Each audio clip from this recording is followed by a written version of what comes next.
नमस्कार, ये तस्वीरें आप छोटा शिमला की देख रहे हैं और जिस तरह से आपको मालूम ही है, कल से लेकर JIT 817 पोस्ट कोड के जो अभ्यर्थी हैं अब वो यहाँ छोटा शिमला में डटे हुए हैं। रात भर हालांकि कड़ाकेदार ठंड रही, बावजूद इसके इनके हौसले आप देख सकते हैं कि हौसले बिल्कुल बुलंद है। और कल से लेकर जिस तरह का इन्होंने ऐलान किया कि अमरण अनशन तक जो है ये बैठेंगे, जब तक रिजल्ट नहीं निकल जाता है तब तक इनका ये आंदोलन जारी रहेगा। और ये आप देख सकते हैं, हालांकि अभी सुबह के वक्त थोड़ी धूप निकली है तो थोड़ी राहत ये महसूस कर रहे हैं। और ये देखिए बच्चे समेत जो है यहाँ पर ये बैठे हैं और अभिभावक भी इनके यहाँ पर बैठे हैं। और ये देख सकते हैं आप, ठंड हालांकि रात भर काफ़ी थी, क्योंकि इन दिनों जो है वो रात को टेम्परेचर काफ़ी डाउन रहता है, सर्दी का मौसम है। तो ऐसे में इनके हौसले आप देख सकते हैं कि बुलंद है, जब तक रिजल्ट नहीं निकलता है यहीं पर डटे रहेंगे। और ये देखिए कुछ एक तस्वीर में आपको ये दिखाना चाहूँगा, थक हार के ये देखिए थक हार के ये नींद अब इनको सुबह के वक्त आई है, क्योंकि रात को काफ़ी ठंड थी और अब सुबह के वक्त जो है थोड़ी आंख इनकी लगी है। और देखिए ये देख सकते हैं आप, और ये बैनर आप देख रहे हैं, बैनर इनका यहाँ पर है, क्योंकि ठंड थी तो ऐसे में रात को नींद नहीं आई। अब सुबह के वक्त थोड़ी धूप निकली है तो आंख इनकी लगी है। देखिए ये भी अभी जाग रहे हैं। तो ये आप देख सकते हैं कि हौसले जो हैं इन अभ्यर्थियों के बुलंद है। 5 सालों से ये भर्ती प्रक्रिया लटकी हुई है और साफ तौर पर इन्होंने ऐलान किया है कि जब तक सरकार गंभीरता से इस तरफ जो है काम नहीं करती है, ये इसी तरह से आंदोलन जो है वो करते रहेंगे। ये देखिए तस्वीरें आप देख रहे हैं, ये देखिए जस्टिस फॉर JIT 817। लंबे अरसे से संघर्ष ये सरकार के साथ चल रहा है, लेकिन अभी तक जो है भर्ती प्रक्रिया पूरी नहीं हो पाई है। और देख सकते हैं आप, चेहरों से अनुमान लगा सकते हैं कि इस तरह की हताशा जो है इनको इस वक्त हो रही है, क्योंकि काफ़ी मेहनत के बाद जो है एग्ज़ाम निकलते हैं और उसके बाद जो है उम्मीद, और ऐसा पहली बार नहीं है कि ये पहली बार आए हों, पिछले 2-3 वर्षों से लगातार इसी तरह की लड़ाई जो है वो ये लड़ रहे हैं, ताकि सरकार थोड़ा सोचे और परिणाम जल्द से जल्द निकाले। कुछ एक लोगों से बात भी करेंगे, हम जानेंगे कि क्या कुछ कैसे रात गुजरी और क्या कुछ लग रहा है वह आने वाले दिनों में। जी सौरभ जी, आपसे जानेंगे, रात भर आप डटे रहे कड़ाकेदार ठंड में, प्रशासन की तरफ से कोई आया था कि कोई बातचीत हुई हो, और क्या कुछ कर रहे हैं आगामी?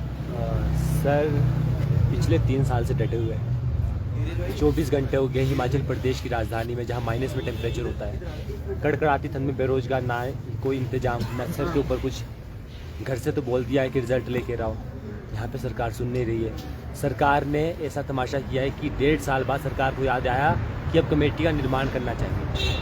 आप समझ सकते हैं कि इससे ज़्यादा बेशर्मी कुछ नहीं हो सकती कि 1.5 साल बाद सरकार को याद है कि हम कमेटी बनाएंगे, उसके आधार पर रिजल्ट निकालेंगे। यदि कमेटी बनानी थी तो आज से पहले घोषणाएं क्यों हुई कि हम रिजल्ट निकालने वाले हैं? ये तो 2 तरफा बयान हो गया ना कोई स्टैंड है सरकार का। कमेटी बनाई गई, उसका हम स्वागत करते हैं कि कमेटी, लेकिन उस कमेटी की सिफारिशें कब तक जाएंगी, कब तक वो सिफारिशें ख़त्म होगी, कब तक उस पर डिसीजन होगा? क्योंकि इससे पहले भी हिमाचल प्रदेश में कई कमेटियाँ बन चुकी है, जैसे क्या सानन कमेटी बनी थी, आज तक उसका धरातल पर कुछ नहीं उतर पाया है। जैसे ही बहुत सारी कमेटियाँ हिमाचल प्रदेश में जब कुछ किसी चीज़ को ठंडे बस्ते में डालना होता है तो कमेटियाँ बना दी गई है। हमारी बहनें रात भर से यहाँ पर डटी हुई है। कुछ महिलाओं को हमने अभी भी यहाँ से बचा है जिनकी तबीयत खराब हो गई है। यहाँ पे हमारे भाई कड़कड़ाती ठंड में जिन्हें बहुत ज़्यादा परेशानी प्रॉब्लम है। कितने लोगों की तबीयत खराब हुई है? 3 लोग। हाँ, 3 लोग अस्पताल ले गए या नहीं? कुछ को हमने रूम भेज दिया है और कुछ यहाँ पे भी सोए हुए हैं। बहनें हमारी यहाँ से हमारे साथ बैठी है। हमें भी अच्छा नहीं लग रहा है कि हम सड़क पर बैठ रहे हैं, लेकिन मजबूरियाँ ऐसी है कि सड़क पर बैठना पड़ रहा है। कौन मजबूर कर रहा है? प्रशासन हमारे पास, यहाँ पे SP जो यहाँ पे है SHO है मैडम, वो भी आते हैं, वो बोले थे कि यहाँ से उठ जाओ, रिस्ट्रिक्टेड एरिया। जाएँ तो जाएँ कहाँ? उठ जाएँ, लेकिन प्रशासन बताएं कि एक स्थान ये आपके लिए, यहाँ पे आप बैठ सकते हैं। ना स्थान बताया जा रहा है, भगाया जा रहा है, सरकार की तरफ से भी भगाया जा रहा है, प्रशासन की तरफ से भी भगाया जा रहा है, घर की तरफ से भी भगाया जा रहा है। तो आखिरकार बेरोजगार जाए तो जाए कहाँ? मानसिक रूप से प्रताड़ित, मानसिक रूप से पिछले 3 वर्ष से प्रताड़ित है। लेकिन 1.5 वर्षों से जब हम, अब पहले सर्वोच्च न्यायालय में चलो फैसला हो गया, परंतु अब जो ये सरकार के हाथ में जो काम है उसमें भी अगर ढील होगी तो हमें तो लग रहा है कि आज भी सर्वोच्च न्यायालय में हमारा फैसला है, क्योंकि इस प्रकार की कोई भी कार्यवाही नहीं हो रही है रिजल्ट के रिगार्डिंग। अब कमेटी बना देगी, ये कब तक कमेटी अपनी सिफारिशें देगी, कब वो फाइनल होगा, तो इस पर कोई भी अभी क्लियरिटी नहीं है। और जब तक क्लियरिटी नहीं मिलेंगी रिजल्ट के लिए कि कब वो कमेटी सिफारिशें देंगे और कब तक रिजल्ट निकलेंगे, एक अंतिम तारीख बता दी जाए, वो भी ऑफिशियल लेटर में, उसके बाद हम सभी चले जाएंगे, हमें क्या जरूरत है यहाँ पर बैठने की। लेकिन तब तक यहाँ पे हम क्रमिक अनशन जारी रखेंगे, क्रमिक अनशन को भूख हड़ताल में और उसके बाद आमरण अनशन में इसको उतारें, क्योंकि अब बहुत हो चुका है। अब हम ना घर बैठेंगे और घर बैठने की कोई चांसेस है नहीं, क्योंकि यहाँ पे उम्र हो चुकी है 30-30, 31-31 साल। जिन्होंने 4-4 साल का गैप अपने घर में दे दिया है, वो प्राइवेट जाने लायक भी नहीं है, कईयों की शादियां टूट गई है। यहाँ पे हमारी बहनें बैठी है जिनके बच्चे घर में रो रहे हैं, जिसका बच्चा 5 साल का है, जिसका बच्चा 2 साल का है। कौन जिम्मेवार है इसके लिए? प्रशासन और सरकार जिम्मेवार है। यदि यहाँ पर कोई बीमार होता है, किसी को कुछ हो जाता है, तो कौन जिम्मेवार है? उसके लिए मुख्यमंत्री जिम्मेवार है और हिमाचल प्रदेश सरकार जिम्मेवार है और प्रशासन जिम्मेवार है। हम इसके लिए कोई जिम्मेवारी नहीं लेते। तो ये देखिए, बच्चे का आपने भी जिक्र किया और बच्चे सहित जो है आप भी पहुंचे हैं। आपका भी परिणाम होगा, बच्चा रहता नहीं आपके बिना? नहीं रहता सर, बिल्कुल नहीं। हाँ, तो रात को भी यही तो संभालने पड़ेंगे। अब जाए तो जाए, कहाँ जाए आप? मैं तो वैसे अभी सुबह आया, अभी रात को था बच्चे को लेकर, तो मैं अभी सुबह आया क्योंकि मेरे साथी डटे यहाँ पर, तो मैं भी इनको अकेला नहीं छोड़ सकता हूँ। ये देखो, तो देखिए ये पापा के बिना नहीं रहते। और ये देखिए लड़कियां भी डटी हुई हैं, परेशानियां हैं और कुछ एक से बात करने की कोशिश भी करेंगे। कोई कौन बोल पाएंगे कोई?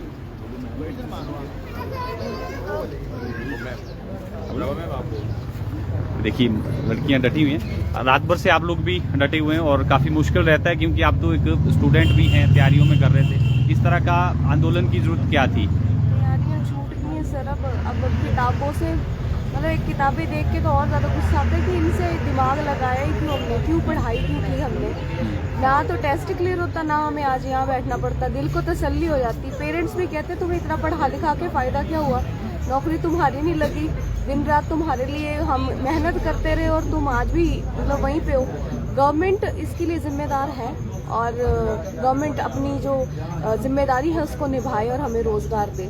और हमारे साथ ये कमेटी वाला मजाक तो बिल्कुल ही ना करे, क्योंकि कमेटियाँ बन रही हैं, बनती रहें, हमें कोई दिक्कत नहीं है। हमें हमारा रिजल्ट दे दे बस, फिर चाहे सालों साल कमेटियाँ बनाते रहे, हमें रिजल्ट चाहिए। और उसके लिए हम रात भर से यही ठंड में डटे हुए हैं और रहेंगे जब तक कि गवर्नमेंट को ये समझ नहीं आ जाता कि युवा क्या चाहता है। इतने युवाओं को परेशान करके गवर्नमेंट को कौन सी खुशी मिल रही है, जो उनको ये दिखाई नहीं दे रहा कि हम लोग यहाँ परेशान बैठे हुए हैं। उनके खुद के बच्चे अगर हमारी जगह यहाँ पे होते और वो मंत्री ना होकर के एक आम इंसान, एक आम सभ्य फैमिली से होते, तो वो समझते एक दुख दर्द को। अब खुद अगर बहुत अच्छी पोस्ट पे हैं तो इसका मतलब ये तो नहीं है कि बाकियों को राह चलता ही समझा जाए। तो ये बहुत बड़ी गलती है उनकी भी। और हम अभी भी आशा करते हैं कि वो हमें कम से कम हमारी तरफ कोई ना कोई नरम रुख ही अपनाएंगे। और कमेटी से हमें कोई मतलब नहीं है, पहले भी बहुत बनती रही हैं और अब भी बन रही हैं। तो हमें बस ये चाहिए कि कमेटियाँ चाहे आप लोग जैसे मर्जी रखिए, हमें रिजल्ट दे दो, बस रिटर्न में निकाल दो कि आपकी ये कमेटी है वो 2 दिन में फैसला की। 2 महीने 2 साल नहीं चाहिए हमें, 1 दिन 2 दिन, ज़्यादा से ज़्यादा 1 हफ्ते के अंदर अंदर हमारा रिजल्ट निकल जाए। अब हम सिर्फ रिजल्ट ही चाहते हैं। घर से फोन नहीं आया क्योंकि रात भर आप यहाँ रहे, चिंता हुई घर वालों को भी? चार्जिंग नहीं है सर, और ना ही इतना हमारे पास पैसा है। हमारे पेरेंट्स से कि बड़ी मुश्किल से उधारी लेकर के ऐसे वैसे पहुंचे हुए हैं, है ना। सबके सहयोग से फिर भी हमने रात ऐसे तैसे ठंड में सिंगल एक कहते हैं ना, जैसे हमारे पहाड़ियों में मिलनी होती है ना, उन कंबलों से तो रात गुजारी हमने। एक पता नहीं कैसे एडजस्ट किया है। फिर भी गवर्नमेंट को अगर फिर भी समझ नहीं आ रही है तो अब इससे ज़्यादा और क्या कह सकते हैं ना, मूर्खता वाली बात है। यूथ यहाँ परेशान हुए, मजे से रजाइयों में सोए हुए हैं, इससे ज़्यादा शर्म की बात और क्या हो सकती है उनके लिए। घर से फ़ोन कैसे आएंगे, फ़ोन स्विच ऑफ पड़े हुए हैं हमारे, कॉन्टेक्ट किससे करेंगे। अब उनको भी यही कहा जाएगा, भाई हमारी तो नहीं सुन रहे मुख्यमंत्री, अब आप उनके घर पे फ़ोन कीजिए, हमारे बच्चे किधर हैं। तो देखिए घर वालों को चिंता है और फ़ोन की बैटरियां भी डेड हो गई, क्योंकि यहाँ पर जो है वो चार्जिंग की भी ऑप्शन नहीं है। ऐसे में परिवार जन भी है वो चिंता में है और साफ तौर पर उन्होंने कहा है कि मुख्यमंत्री को सोचना चाहिए कि अगर उनके बच्चे जो हैं इनकी जगह होती तो क्या उनका जो रवैया है वो भी इसी तरह का उनके साथ रहता।